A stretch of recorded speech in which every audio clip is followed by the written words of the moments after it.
NVL Brass Division matchup. Wolcott and St. Paul. John Versteeg, Bill Spalding back with you here at St. Paul Catholic High School. And boy, it's been a story of the pitchers so far. Brandon Lanzera on the mound for Wolcott and Jake Kowicki for St. Paul. They've been awfully good through the first inning plus. Yeah, Lanzera pounding the strike zone in his first inning of work to get weakly hit balls. 1-2-3, he went. Middle third of the order. First pitch strike to Kyle McLean, the DH. This is how you want to pitch to Kyle McLean, the power threat. Pitch to him with the bases empty. Can't hurt you too badly. Takes the next pitch off the outside. 1 ball, 1 strike. We talked about it in the open.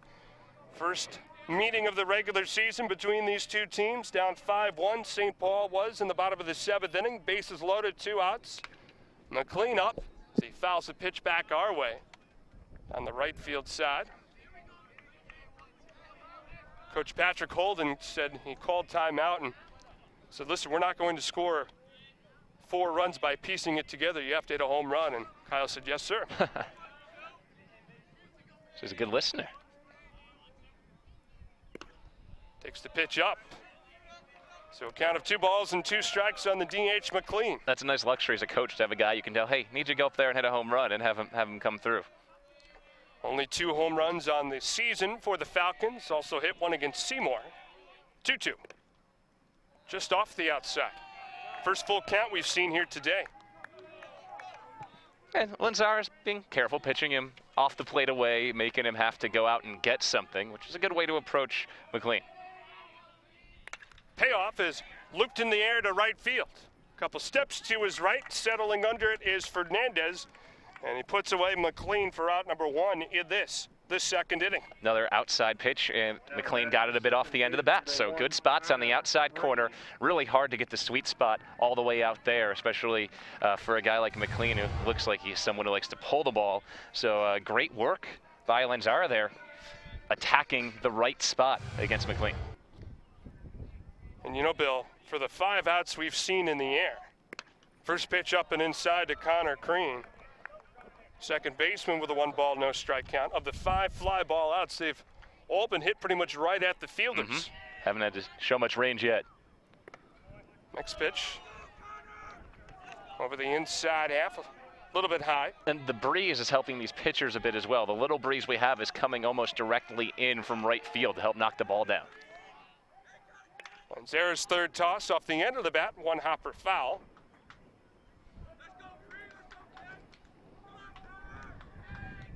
Crean got 4+ innings of relief and mop-up work in a loss to Seymour in their last game. He was outstanding. He allowed just 1 earned run on the mound. Playing second base today. 2-strike pitch. Dropping into no man's land in right center, where Fernandez plays it on a hop. So the first hit of the game for the Falcons comes with 1 out here in inning number 2. Like what I've seen from a couple of these Falcons at the plate. They're working the middle away to the opposite field. And that's the toughest thing to do at the high school level. You get so many kids who really just want to pull the ball, but they're waiting back. And even though it's only led to this 1 hit so far, you've seen both Proveno and McLean beforehand fly out to center and the opposite way, and now a single the opposite way for Crean. Elio Santiago takes a curve over for a strike.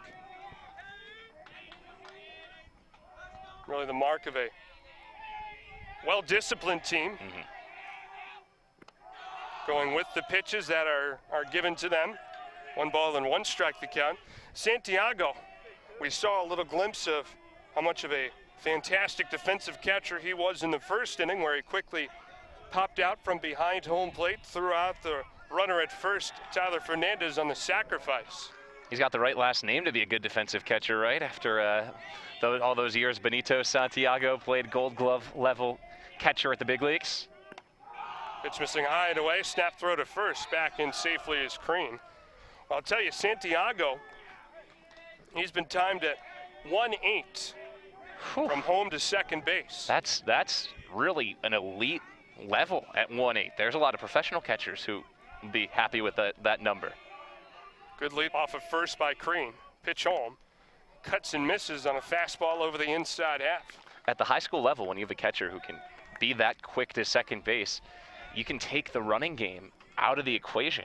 And so many high school teams live and die with that running game because they're usually able to capitalize off catchers that are rather average defensively. The right side of the infield. They go to second for one, on to first two. A 4-6-3 double play, easily turned from Gambino, Ciampi onto Negretti at first, and a one-out single by Crean erased here in the second. One hit, nobody left on, through two. 2-0 Wolcott on CPTV Sports.